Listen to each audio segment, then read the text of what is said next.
Hey there, horror movie tea sippers. The following podcast episode will contain spoilers for the movie we are about to review. If you have not seen the movie and do not wish to have anything ruined prematurely, please do not continue to watch or listen until you have seen the movie. And welcome to the Horror Movie Tea Podcast.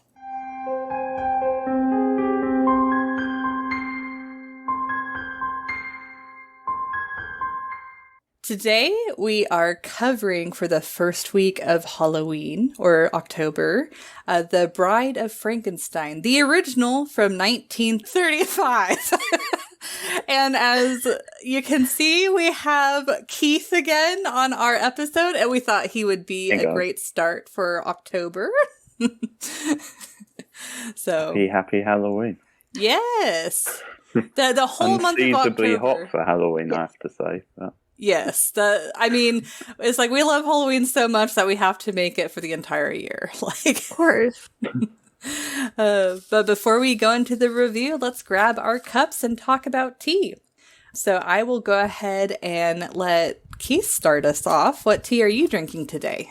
Okay, so my tea today, it's actually the same brand as the last time I was with you, but that's coincidence. I mean, other brands are available. But it's the Good Earth brand from California, but this time a different flavour. This time it's pear and elderflower, which is a white tea, and I'm drinking it in my horror movie tea. So, cheap plug for you. Come buy the merch. But I recommend it. How do you like it? I like it a lot. Oh, good. The mug's great and the tea's great. So. Thank you. Yes, we're so honored. But the tea I'm drinking is by Plum Deluxe. It's the strawberry honeysuckle black tea. It has black tea, strawberry pieces, raspberry leaf, calendula, and honeysuckle essence. I am drinking Bigelow's Mint Medley herbal tea, caffeine-free and all-natural. It has peppermint leaves, spearmint leaves, rosehip, lemon peel, and hibiscus. You've been liking the mint teas lately. Yes. And I am drinking it out of our I'm going to kill you at some point mug. Which I will buy at some point. I love it. But thank you as always to Plum Deluxe for allowing us to continue to do what we love. And for our lovely tea sippers out there, brew yourself a cup of tea, sit back, relax, and we hope you enjoy the review. So for the summary of The Bride of Frankenstein, it's pretty straightforward. It literally starts right after the first movie. And essentially, Dr. Frankenstein is goaded by an even madder scientist wanting to build Frankenstein's monster a mate. And so, that's all there is to it. So far, I can never make summary. it. Yeah, it's like I can never make it so normal. I would have rambled on, but. But it's like we like to keep the summary brief because I think at least for this movie, I think a lot of people know. I mean, the title of the movie. Quite famous. Yeah. The title sort of says it all in a way. Yes. It's been around a minute. I'm pretty sure people know what happened. Yeah, it's almost 100 years old. Yeah. Which is crazy to think about. Like, crazy. Dang. So for entertainment, I would give this a 6.5 with the possibility of it being raised. But I had never seen this movie before.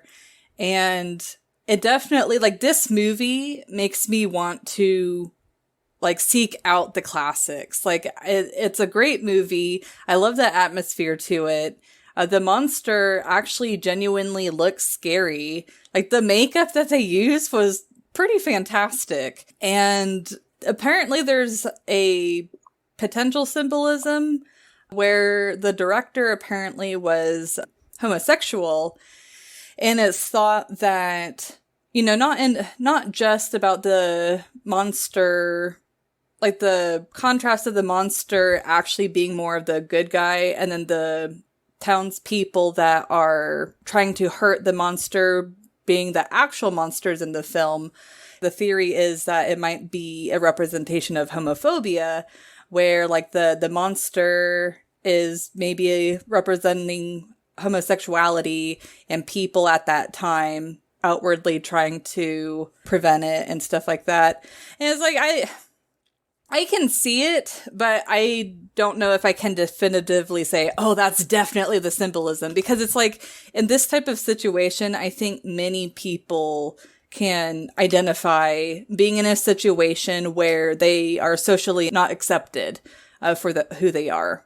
But I will say, though, there are a few things that I thought was a little strange, and it could be because the movie length itself isn't that long, so maybe they didn't have enough time to build it up. But it's like, it's right after the tragedy, and Frankenstein is over here like, I'm never going to be like doing these experiments again. And then very shortly after, the crazier scientist goes up to him and be like, you know, what if we get, you know, your monster a mate? And he immediately is just like, yes. Just immediately jumps on board. But I will say, I absolutely loved the moment with the monster and the blind man. Like, that is such a good scene. Like, I had watched Young Frankenstein, and I had no idea that they were actually taking scenes from The Bride of Frankenstein. And so we immediately recognized that scene. We're like, oh my God, It's a scene from Young Frankenstein. But that whole scene, though, is actually like very touching and yet very sad, but it's also heartwarming. Like, it's a whole mixture of emotions. But I'm definitely very glad that I saw this movie. I will probably watch it again.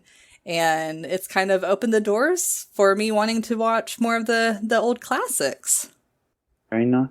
Okay, well, I didn't know about the homosexual angle, so that's interesting. That's not something I'd heard, but I definitely see there's themes like that in this movie. So this was a rewatch for me, so I think that's why my score is a bit higher. I like this film a lot. I think if you're just talking like really great sequels, I think it's one of the best sequels maybe ever.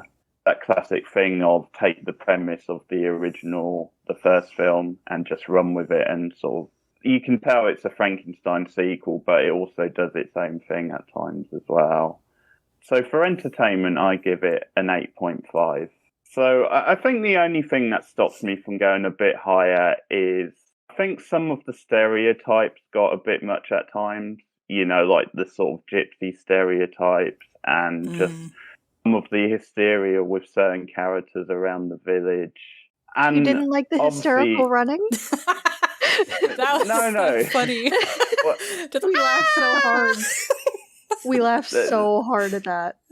Oh yeah, and the old bag. I mean, she was entertaining. I think the best bit with her was when when they had him like bound up and they went into that like cell a bit, and she was shouting through like the window, and like the guard is like, go away, and she's like, mind your own business, and it's like, well, you're the one interfering in his business. Yes.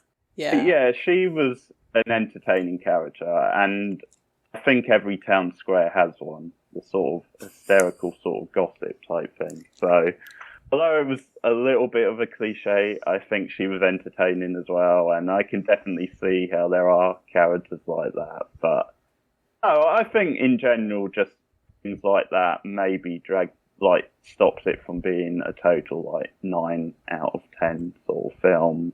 Also, maybe I agree with some of what Alyssa said. Maybe partly because it was a short film, things were sped up a bit too fast. I think actually, although I really like that scene as well with the old guy, the blind person, that was very moving. I mean, the bit where the creature actually cried when he was in his arms. I mean, that was really moving stuff. It's like finally he's found acceptance, sort of thing. Yeah, no, I think maybe that part of the film could have been a little bit longer, because then you might have got a bit more sense of what he had taught him, and you might have believed it a bit more. But I did like actually how when he went back out in the world, how you saw what he had learnt, sort of thing. You sort of saw him, how he was then, had the fix of drinking wine. So I have to say, good taste. Taste monster. But but how, he actually learned and took that out in the world. But yeah, I mean, also this film, it's just really different, which I like about it. I actually really like the opening where you have the storyteller and Mary Shelley, because that's actually the opening of the film. And it's almost like an early form of being quite meta, where she's talking to the audience. Mm-hmm. And she's sort of saying things like, I don't just want to tell the same old story again. I want to actually do something a bit different. So, yeah, for a film this far back to actually start with a scene like that, I thought was really interesting. And as well as it being a good horror movie, good use of like shadows and gothic, and for the time, especially good makeup effects. It did do a lot with the story. It made it a very sort of human story. Yeah. And yeah, as part of a sci-fi movie as well as a horror, it went back to the theme of hubris sort of thing. When they built his sort of, what they saw as his ideal sort of mate in a way. And it's almost like that other crazy doctor. He tried to justify it as saying, you've got this maniac roaming the countryside, so it's sort of like, if I create the perfect female for him, that'll solve that problem. But it's almost like that's the way he justified it, but really it was his ego that he just wanted to create for the sake of creating, just because he could, and lo and behold, it doesn't quite work out that easily. Yeah, I think it's a really interesting film. It's a really moving film at times. It's obviously an entertaining. There's some good campy moments as well, hammy moments, and Boris Karloff is so good in it. Like the physical, like performance. It's like, I think you literally believe he is like literally half sort of human, half sort of like creature type thing. That's sort of the way he acts in the movie type thing. So, yeah, he manages to be like menacing, but also bring a bit of heart to the role as well. So, it's a really good sequel, I think. Yeah, I definitely agree that as far as like sequels go, following up a very solid movie, it's definitely one of the best. You don't get many sequels that are as solid as this, for sure. Not many. I feel like Aliens kind of beats it out a little. Yeah. It's been a long time. Yeah. I love that movie. It probably does, but I sort of feel like maybe Aliens gets its due anyway, whereas maybe this film doesn't. Yeah, this one definitely doesn't get near enough credit. No. And obviously it's also worth saying this created the trend of the Bride of sort of film. Yes. Well. Definitely. Yeah, there would be no Bride of Chucky without Bride of Frankenstein sort of thing. So many other movies. So, yeah. Absolutely. So, I personally give it a 6 with the potential of going higher. This was also a first watch for me. I had some questions with the realism, which always brings my entertainment score down a little, because it just takes me out of the immersion a little bit, but the effects were amazing. The acting was great. It was very, very entertaining to watch. I will definitely watch it again. It does feel a bit more like a tragedy at times than a horror movie, but they still bring that horror element to it with his acting and his look. So I really appreciated that. It was a movie full of heart, I feel like. Yeah. So they did a really, really good job with it. That scene with the blind man was just Yeah, that's great. Whenever I was watching it with you, I saw you tearing up. Like, you were just completely so engrossed in that sweet. scene. Yeah. It was so sweet. He just completely accepted him. And the poor blind guy just wanted someone to talk to. He just wanted a companion and someone to not be alone with. Yeah. And the creature felt so alone and ostracized by everyone. Everyone was terrified of him until this one guy was like, "A friend, please come in. I have food for you. I have drink. We can talk.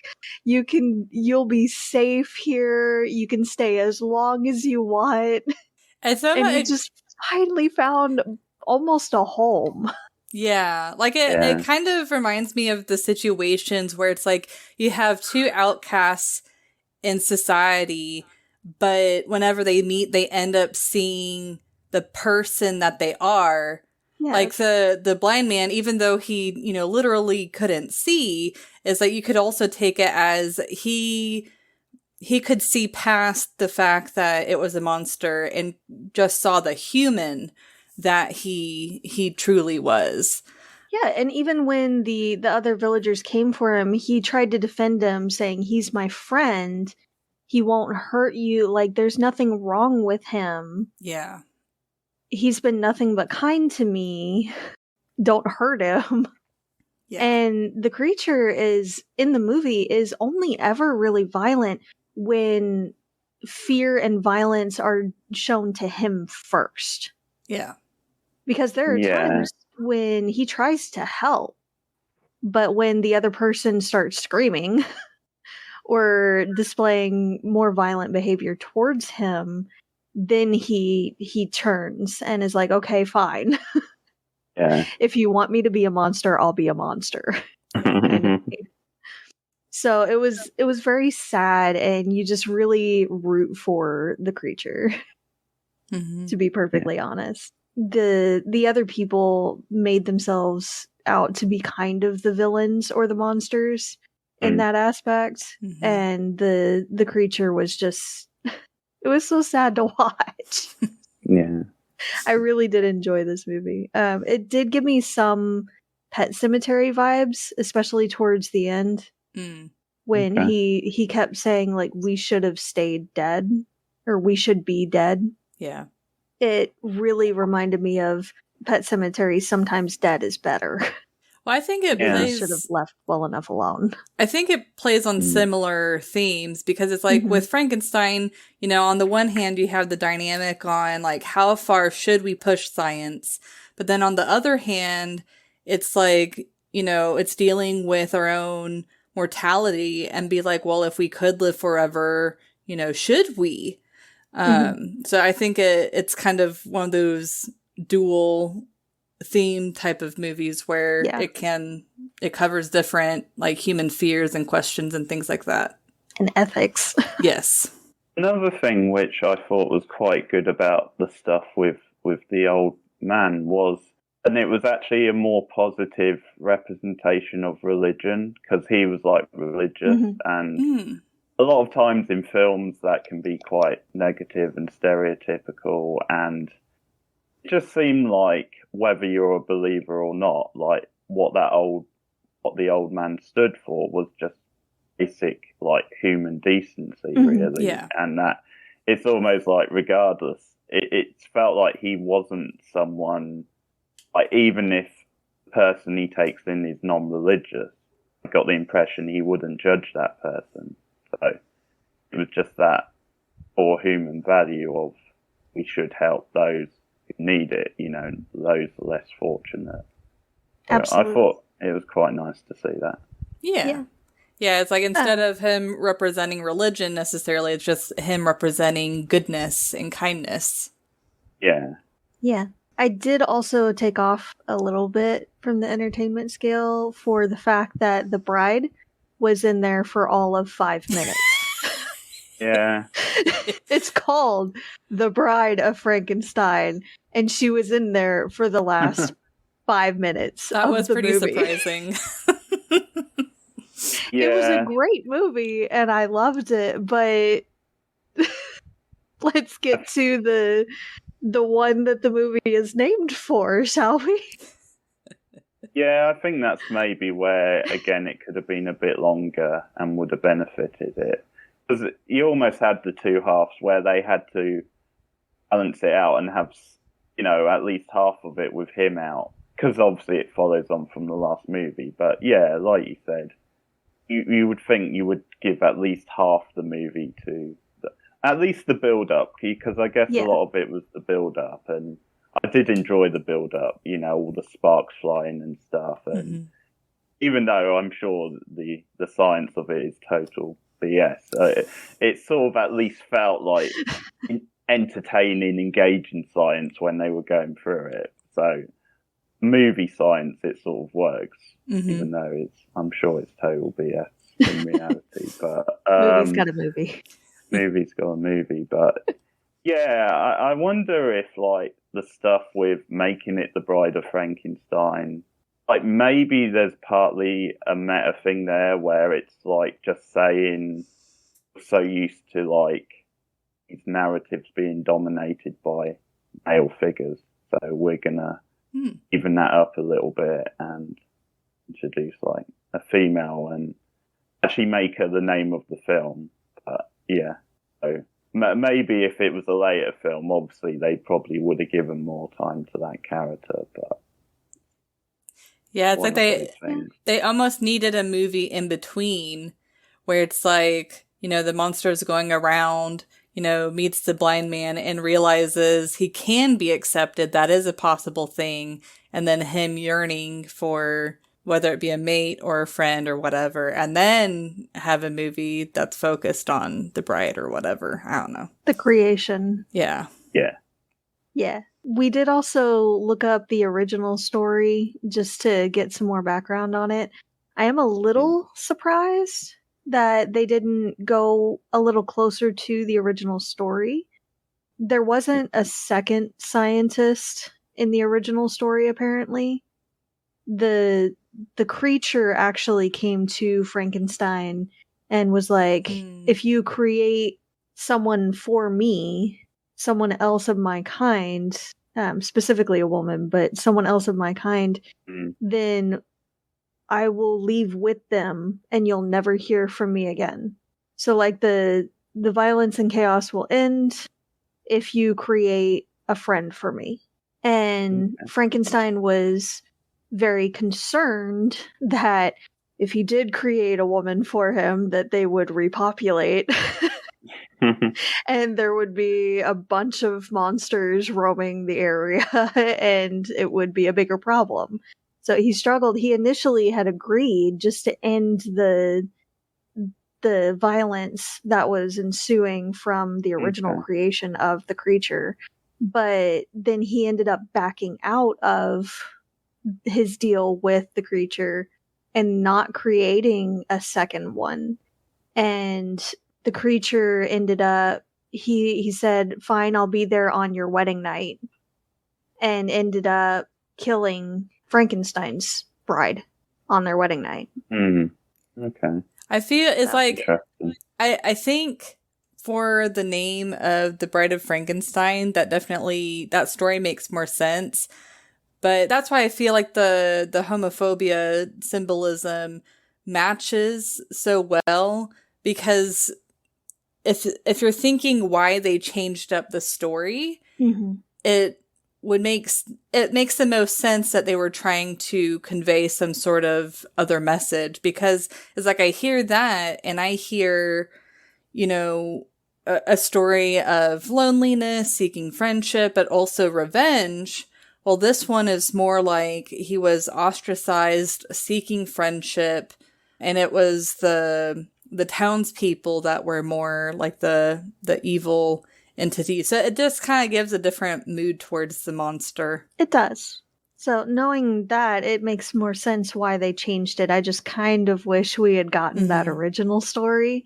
I know it would have painted the creature in more of a negative light, but it would have been a bit more of a tragedy. Yeah. Yeah, like maybe, because at this point in like film history, like quite brave enough to go with a full-blown that sort of message, maybe. Like maybe it's just enough then you can pick these themes out of it and it's there. But yeah, it would have been certainly a different movie. Like it probably would have had to been a longer movie if they did that story. Probably. I think that's one of the balances of adapting. Most likely. They were there for the longest time afraid to make a movie too long. They felt like the audience didn't have the attention span. Yeah. In recent years, we've obviously proved that a lie. Hey, those 4-hour movies, they lose me pretty quick. It depends on the movie, though. Like, they have to do it really well. Movie. But I can think of a couple examples. One of them being like the Lord of the Rings movies. I will happily sit there the entire time. Nobody bug me. I am invested in this. My biggest memory with that movie is seeing it in theaters and feeling like I had to go to the bathroom like 4 or 5 times during the movie. But it's like, and I couldn't just sit through the rest. I'm like, oh my God, I'm gonna die. So that's all I remember is seeing it in theaters and just remembering that it felt like I was going to the bathroom like so many times during the movie. No. Our family planned for this. We didn't drink much for that, the beginning part of the day. And we got just a medium kind of drink. You dehydrated yourself for a movie. Basically. And we just sipped on it throughout the movie. We didn't have big drinks or anything because we knew how long this movie was gonna be. It's a good plan. I get that. But for a minute, I thought Jess was going to say she wanted those movies to be longer, which was a bit scary. But I would have been fine if they made it like a TV series, so they could stretch it out and have a bit more in it. But the movies were good. The books make a bit more sense. I'm starting to read it. I couldn't really get into it before, but now that I've seen them so many times, I just love it. And I'm starting to read them and get into them. The books definitely make more sense. Mm-hmm. The first movie, especially Fellowship of the Ring, feels a little bit rushed. But movies got a movie. Even at 3 hours? Yes. And it's mostly at the beginning. And it's because I always questioned why Bilbo had the ring for decades. And was perfectly fine, and then Frodo gets it and immediately starts to turn. Yeah. And have issues with it. Yeah. So they explain it a lot better in the book. Yeah, they planned for There's a lot more time in between when he gets the ring and when they leave. I'm not sure I can be bothered with those books. I think the films were fine. See, those books, I just imagine there's a whole chapter about Gandalf's beard, basically. Yeah, like I might. No, but there's a lot of singing. I might have some hate comments, but I have the hardest time reading the Lord of the Ring books. Like, they're just so slow and boring because he's like going into the linguistics. I'm just like, I don't care. Like, I applaud you for, being a professor in, that subject. And obviously you have a lot of knowledge, but please, can we stick to the story? So I actually had to listen to the audiobooks, and the audiobooks made it so much more palatable. Yeah, I'm actually listening to the audiobook. Again, there's a lot of singing. A lot more than I expected, but it's a good story so far. We're digressing a bit. I'll though. Give yes, it we a are. Go one day. Yeah. Well, I was going to say this is the deleted scene. You'll have to cut this out and make it a bonus, like on the DVD. Fine. Totally fine. Or just put in the title in brackets: "Extra Lord of the Rings." Better. Something. Like bonus content. Yeah. Bonus content, yeah. Lord of the Rings talk. So that's what I had for entertainment, though, for Bride of Frankenstein. Yeah, I just love the idea of someone putting this review on at the point where we're talking about Lord of the Rings and being just perplexed. Did I click on the wrong video? So I'm going to go ahead and kick us off on realism. So for realism, I would give this a 2. Like, the whole situation with the townspeople trying to attack the monster, and then the whole, human connection of, wanting to be accepted, wanting a friend, things like that. Obviously, those are very realistic, and it adds a lot of depth to the movie. But the thing that very much took me out in the immersion, and I mean, this is, to be fair, this is pretty common with a lot of older movies. But the acting, especially like the townsfolk, is just like way over the top. Like so over the top. That's just like ridiculous. And it just makes it more like funny. Like the one woman like running hysterically, screaming. I love it. Alyssa missed that the first time. I had to back it up so she could see it. You got to see that. Yeah. And then, there's also odd choices, like instead of Victor Frankenstein, it's Henry Frankenstein, which was kind of a weird change. But anyways, they're like, oh, he's dead. But then they're like so surprised that he woke up. It's like, you don't see them check a pulse. You don't really see them attempting to verify that he is dead. They just assume, oh, he's not responding. He must be dead. He dead. Yeah. It's like, at that period of time, they would have known that a pulse is like something that you can check to verify whether or not a person... Check if he's breathing. Yeah. Yeah, because I think, if I remember right, and I could be wrong, but I think a pulse was something that they would typically check. But, if you are in a coma or unconscious to a point, it can be a little bit more difficult to find a pulse. And so that's where you come with the fear of people getting buried alive, because they're like, oh, we can't feel a pulse, so they must be dead. And then they go ahead and bury them. And yeah, unpleasant for that person to deal with. But, and then of course the possibility of not only mixing body parts, but also bringing someone back from the dead. It's like, first, the mixing the body parts, we know about blood types now. We know that even if a blood type matches, your body knows that there is something wrong, that there's some sort of foreign object, which is why people that have organ transplants have to take drugs to keep their bodies from, attacking that new organ. So it's like that in and of itself just wouldn't work. And then secondly, of course, just bringing someone back from the dead. It's like, we now know that after a certain point, your brain, you go through a process where it's practically, maybe sometime in the distant future, we might be able to bring someone back if we, preserve them right after death or whatever. But at least right now with our current technology, there's no way that that's going to happen. So, but yeah.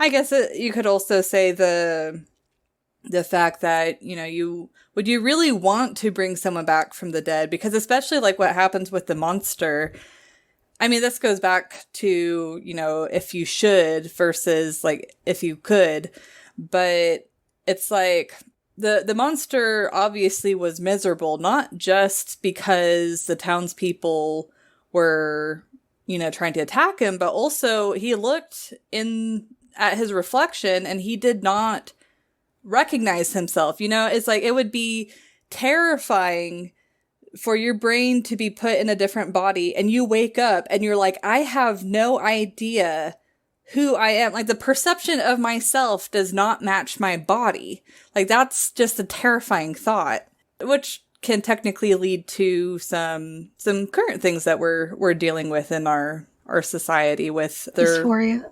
Yeah. So yeah, that's my take. It's like some realistic things, but a lot of just the over the topness and things like that. I'm like, and the science, I'm like, nope, not gonna happen. But yeah, okay. I'll go a little bit higher, but not much higher. I'll go 3 for realism. So the sort of like basic reactions around the town, I can believe that even nowadays, maybe even more so because of the way media whips it up, but then maybe it would happen that way. It was definitely exaggerated, and it was like to the point where no one seemed to be stopping them thinking. But obviously, especially if you're saying it's a story from that far back, I can sort of believe that. So the reactions, although definitely heightened and quite cartoony, I think the actual hysteria I can believe would sort of happen. And I mean, that old woman, I mean, one other thing to say about her is, as I said before, I think it's just the sort of character every town sort of has. Yeah. So one thing that I give it for realism on her is the fact that they did just dismiss her as, and obviously it turned out she was telling the truth, but it's almost that thing of, I can imagine she's the sort of character who cries wolf all the time and comes up with these things all the time. And I don't know, that just reminds me a bit of like small towns and like maybe people who are like regular drunks or people who don't have a lot of life.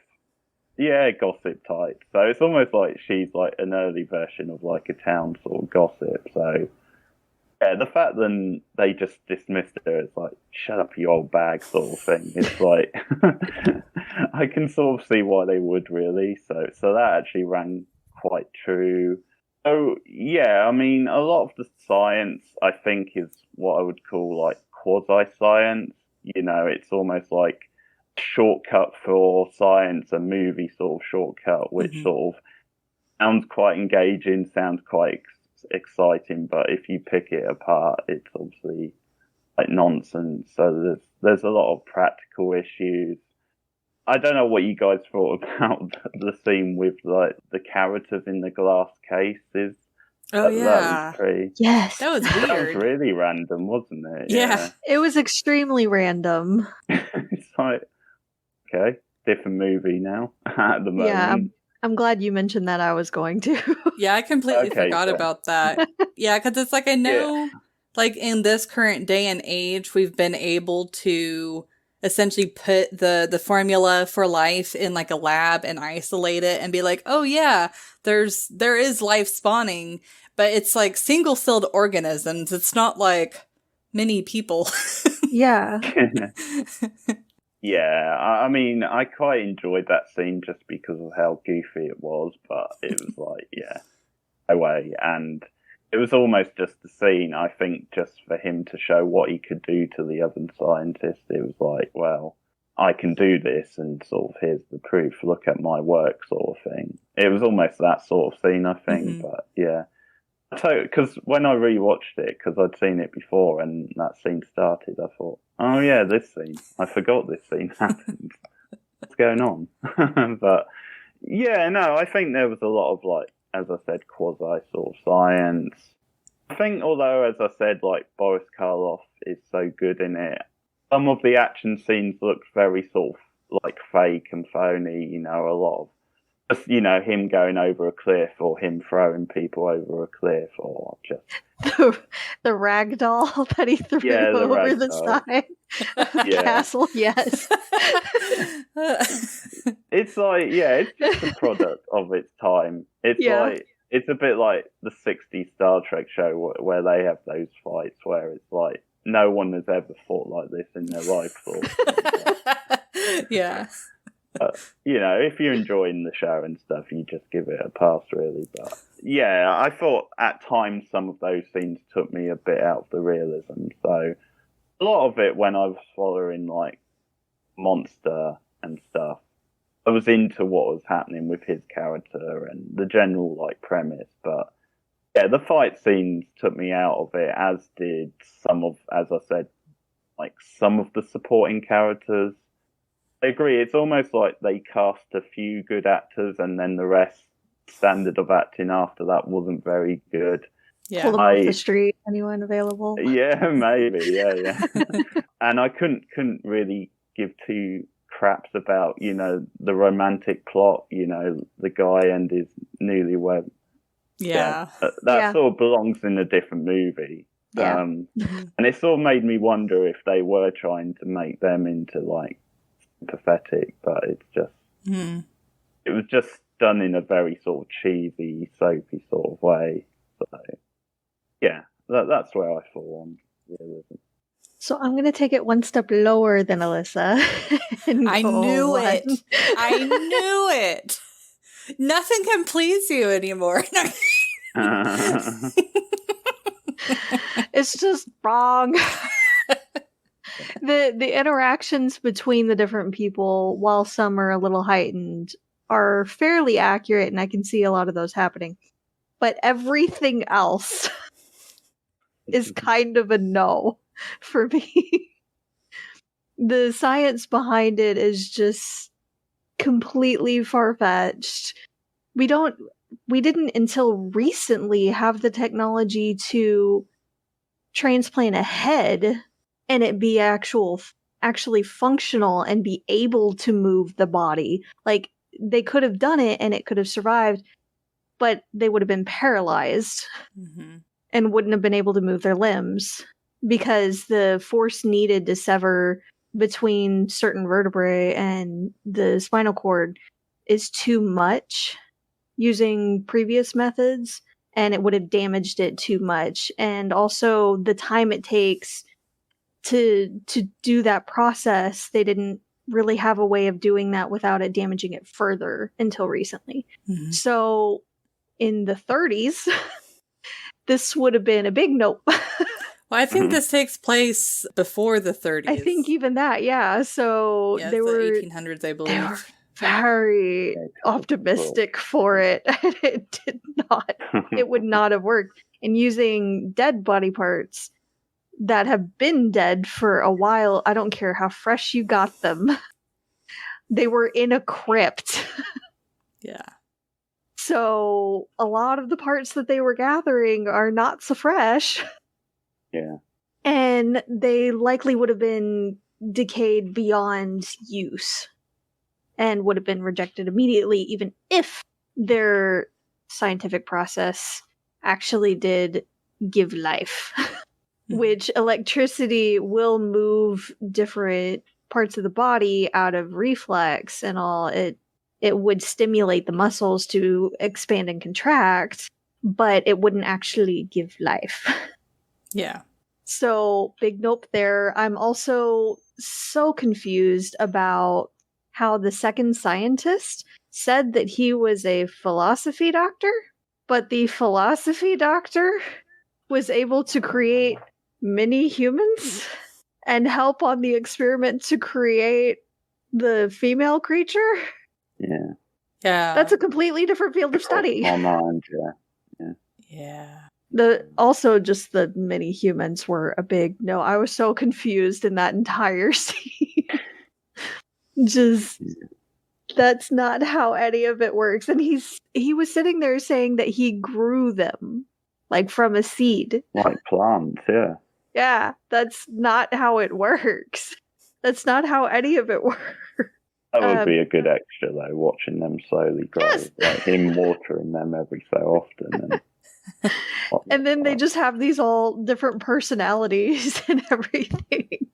Oh my god, it's kind of like was it like the queen, the king? Yes. Yes. Various. Like, what is this thing? The archbishop. That reminds me, it's kind of like they were grown like a Thumbelina, if you've seen that movie. Yeah. Yeah, I don't know what they were trying to bring into it, but it was more confusing and detracted from the story more than anything. Yeah, it's just like he just accepted it too much, easily. Like, even if you buy he could do this, it's still a big step up to actually like create, He just accepted it. Like, this is a thing that happened, and this is a thing that can happen. So this is fine. And then the fact that he kept them in jars. Yes. Like, that's so morally like they'd wrong. be able to breathe. Yeah. Or thrive. This is fine. He rants on fish tanks that are too small for that argument. And just the logic, then they seem to be acting like they're real, like, kings and queens and stuff like that. It wouldn't work like that, They've literally just been created there. How would he implant that sort of character into them? Yeah. No idea, unless he had been doing this for like several decades prior and taught them to act like that. So it didn't make sense at all. There was also, toward the end, a scene where the second Doctor is like, I have a phone you can use, and brings out this box that's not connected to anything, and it's a wireless phone, but it works. I questioned that pretty hardcore. Because while phones were a thing in 1935, even though the movie is, I believe, based way earlier, they still didn't have wireless technology at the time. It would have had to have been connected to something. Yeah. So. Was it? I thought Frankenstein was in the Victorian era. I believe so. So phones wouldn't have even been a thing. But again, even if they were. But isn't that Victorian era like in the last half of the 1800s? Because I'm assuming... Again, if it was, though, they wouldn't have had wireless technology, which is my point. Was this film in the 50s? 40s or 50s, wasn't it? This film. But then obviously the original novel obviously dates further back. Well, it's like it came out in 1935, but I'm pretty sure based off of like their clothing and the technology, it made it sound like it was supposed to be before the 30s. Okay. So if it was Victorian era, that was 1837 through 1901. So the latter half of it would have been there. But again, my point remains, they didn't have wireless technology. Yes. Quit getting hung up on the other thing, Alyssa. That was Alyssa. That was me. I was nodding away.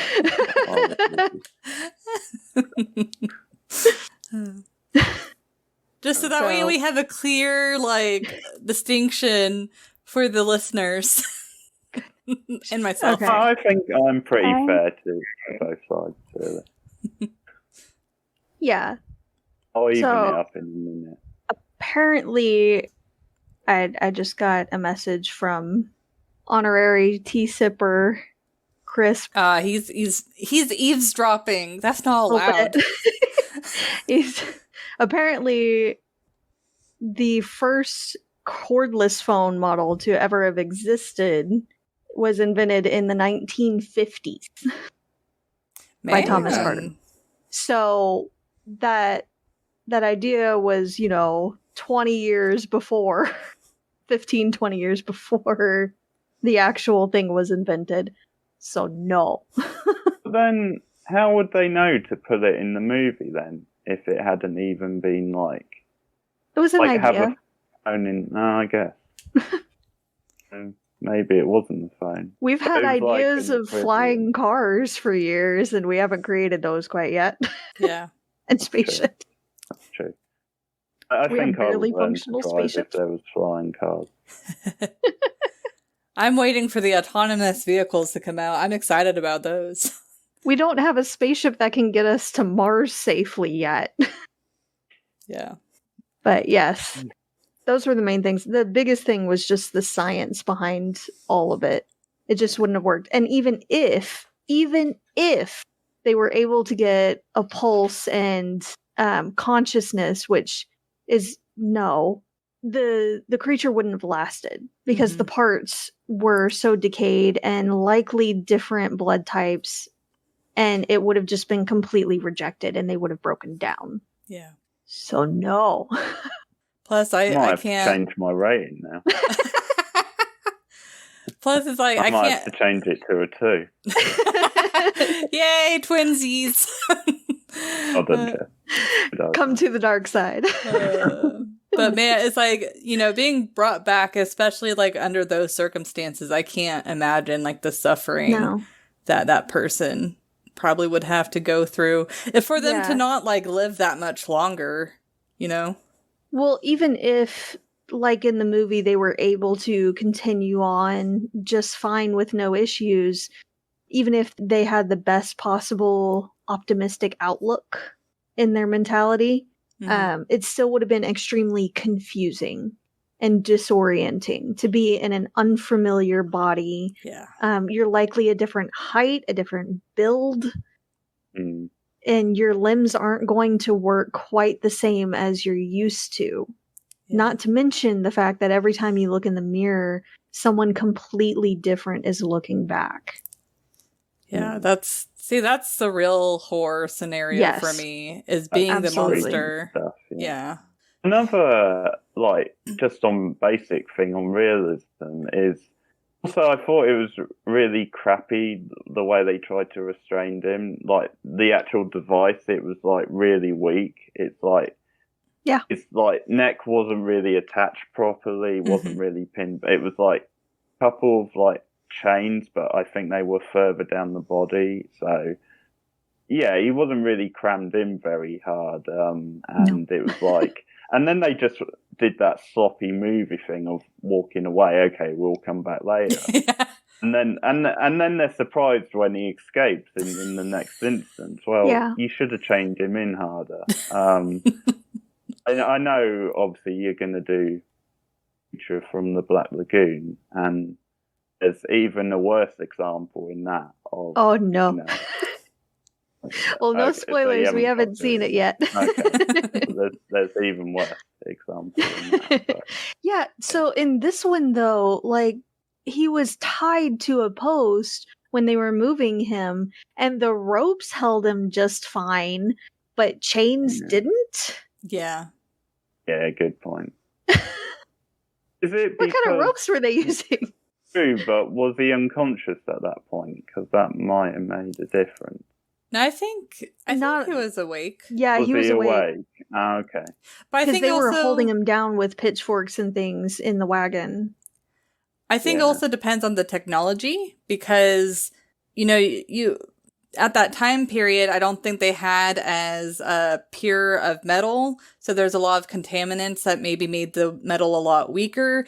And rope in and of itself is pretty difficult. Like, I don't know if you've ever like wrapped your hair in like a braid or whatever. That's going to be a lot stronger than just like an individual strand.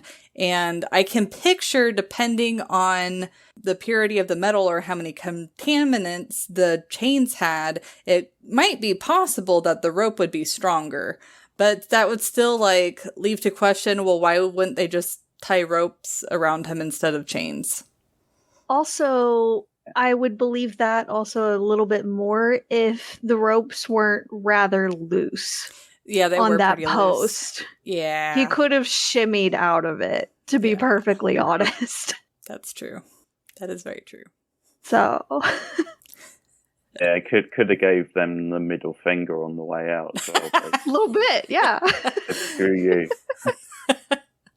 Um,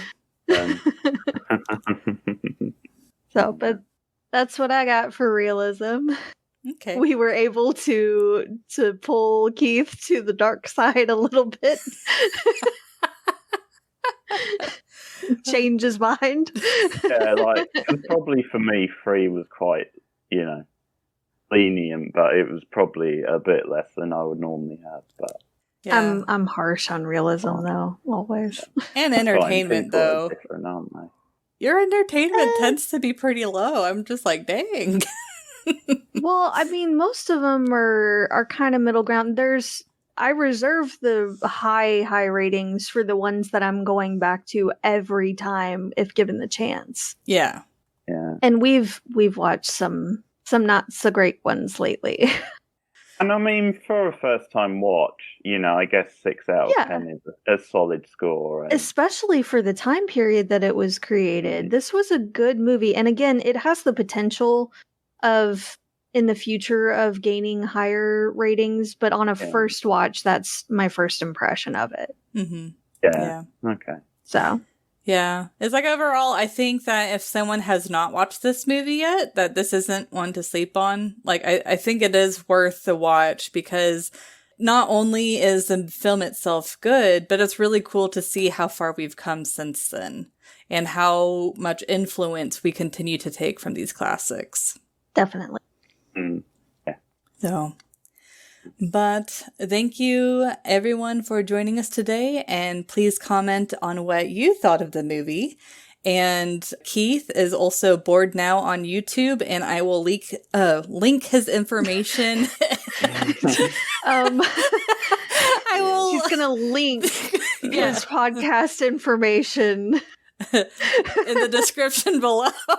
Yeah, like, okay, I did say link, but it just, I didn't do the end like long enough, but I was like, let me clarify that one. But anyways, if you'd like to recommend a movie, game, or tea and keep up to date with our content, you can find us on YouTube, Twitter, Instagram, Facebook, TikTok, and most places you listen to podcasts.